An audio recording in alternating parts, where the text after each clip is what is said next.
আজকে আমরা ষষ্ঠ শ্রেণীর বিষয় গণিত 4 নম্বর সৃজনশীল অনুশীলনী হচ্ছে 1.3 1.3 এর একটি সৃজনশীল প্রশ্নের সমাধান করব।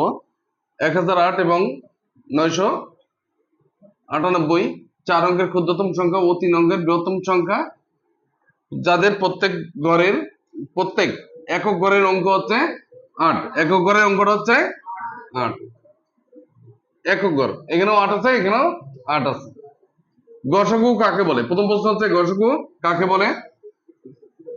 মৌলিক গুণনীয়কের সাহায্যে উদ্দীপকের সংখ্যাদ্বয়ের গসাগু নির্ণয় করো। আরেকটা আছে ভাগ প্রক্রিয়ার সাহায্যে উদ্দীপকের সংখ্যাগুলোর গসাগু নির্ণয় করো। ওকে, তাহলে ক নম্বর প্রশ্ন, গসাগু কাকে বলে? প্রদত্ত সংখ্যাগুলোর সাধারণ গুণনীয়ক গুলোর মধ্যে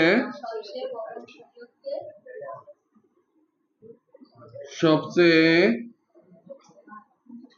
বড় গুণনীয়ককে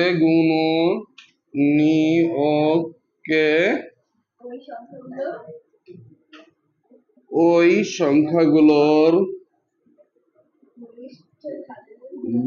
কি বলে? গরিষ্ঠ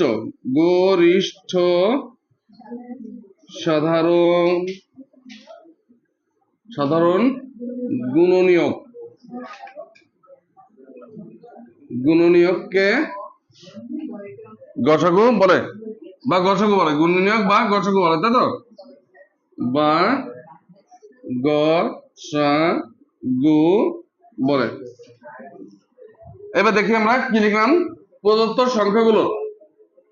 সংখ্যাগুলোর সাধারণ গুণনীয়কগুলোর মধ্যে সবচেয়ে বড় গুণনীয়ককে ওই সংখ্যাগুলোর গরিষ্ঠ সাধারণ গুণনীয়ক বা গসাগু বলে।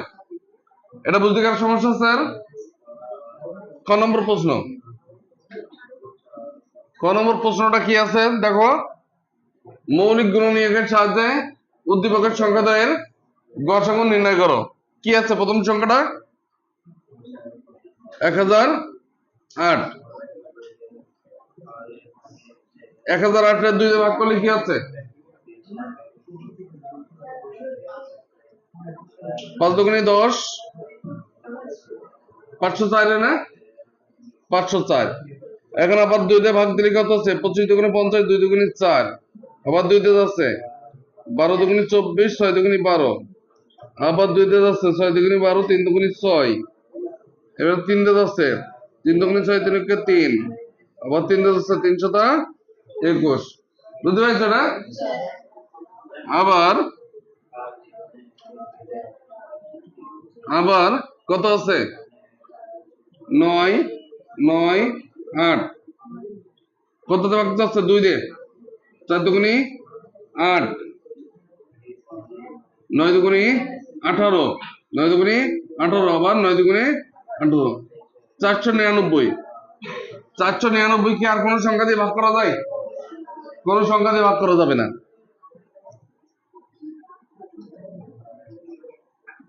অতএব 1008 এর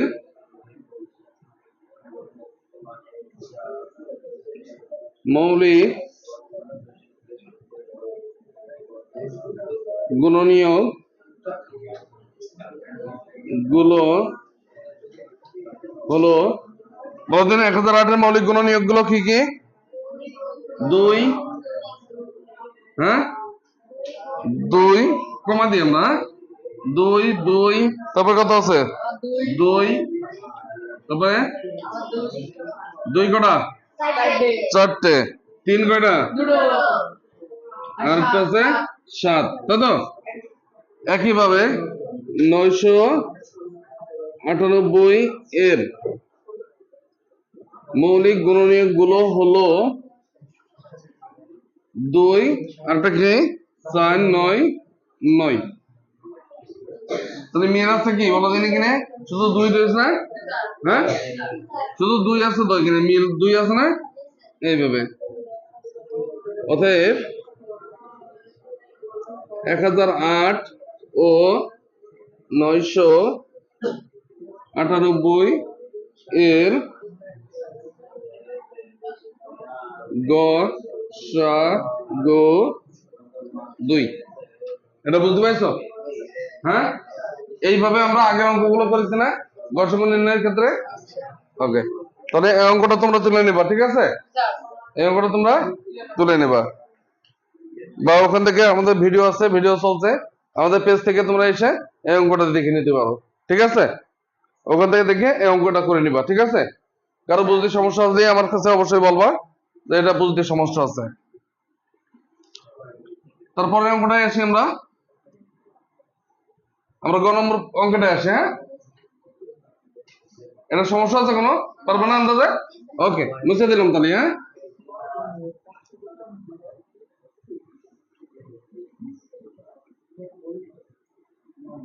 ওই সে বলে না গ নম্বর অঙ্কটা জন্মের সহজ। হ্যাঁ, একদম সহজ। বড়দিন ভাগ প্রক্রিয়ার সাহায্যে উদ্দীপকের সংখ্যাগুলোর গসাগু নির্ণয় করো। তাহলে কত হবে? 998 ভাগ 1008 কত দিয়ে যাচ্ছে? 1 দিয়ে যাচ্ছে না? 9 9 8 বিয়োগ করলে কত হবে? 0। 10 থেকে 9 বাদ দিলি 1, হাতে 1, 9 1 10, 10 10 মিলে গেলি 0। কিন্তু বসে? বসছে না। এবারে কত দিয়ে যাবো? 9 9 8 9 দিয়ে দিলি কত হয়? 9 9 10 কে 90 বিয়োগ করলি 9 8 আবার 9 দিয়ে যাচ্ছে 9 10 কে 90 বিয়োগ করলি কত হবে? ভাগ 10 8 কে 8 বিয়োগ করলি 2 ভাগ 8 4 দুগুনি 8। ওকে, অতএব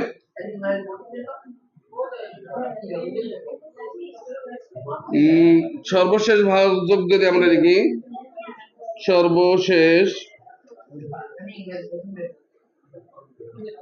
ভাজক 2, অতএব 1008 ও 998 এর গসাগু কত হবে? 2। বাস শেষ। এতটুকু গ নম্বর অঙ্ক, এতটুকুই। এটা বুঝতে সমস্যা আছে? তাহলে আমরা আজকে কোনটা করলাম? 4 নম্বর সৃজনশীল প্রশ্ন। কত অনুশীলনের এটা বলতো? 1.3 এর 1.3 এর একটা সৃজনশীল অঙ্ক, সেটার আমরা সমাধান করলাম। এই ধরনের সৃজনশীল তোমাদের হয়তো আসবে, এটা আসবে এমন কোনো কথা নেই, এই ধরনের অঙ্ক কিন্তু তোমাদের আসবে। আচ্ছা, ধন্যবাদ সবাইকে।